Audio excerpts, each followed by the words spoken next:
Hi, I'm Andrew from Qubit, here with Analog Zone at NAMM 2019. I'm going to show you our Chord V2 now.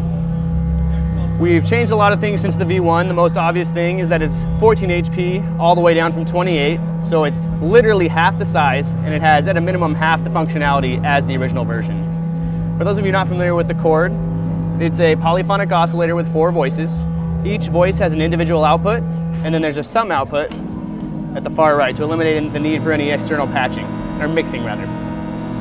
We've doubled the coarse pitch range, and we've completely revamped our waveform section. So you still have access to traditional wave shapes: sine, triangle, sawtooth, and square, and you can morph between them. We've also added 7 new banks of wavetables. So this first new bank is centered around granular synthesis. It's all granular synthesis patches and timbres that we picked out and then stored as single cycle wavetables in the module.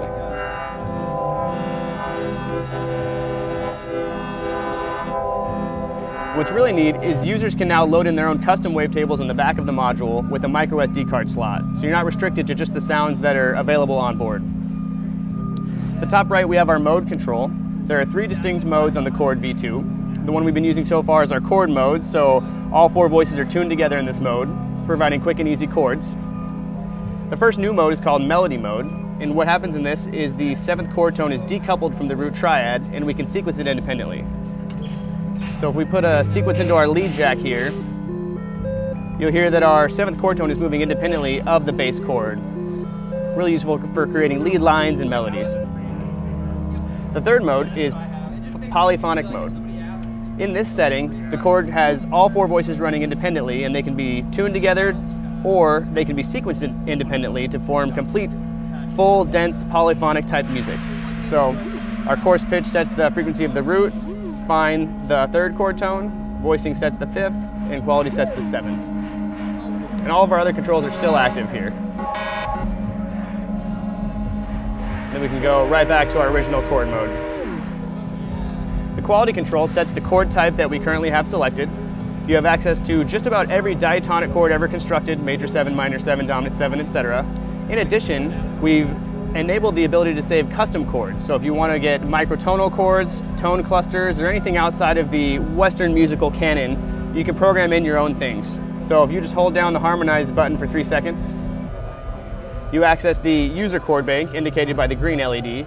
And here you can actually program in any tuning you want for all 4 notes, save it, and then recall it later. And you can always go back to the chords that it ships with. Beneath that, we have the voicing control. What voicing does is it sets the placement of the notes within the octaves and provides access to things like inversion and specific voicings like drop 2, drop 3.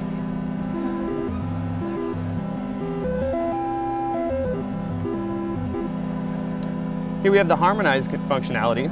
And what this does is it chooses the correct diatonic chord based on your incoming volt per octave CV. So if we plug in a sequence here, you'll see that we're getting constant structure movement. Our chord quality is not changing based on our root pitch value. As soon as we turn this on, however, you start to get a very consonant sound because it's harmonizing in the major scale.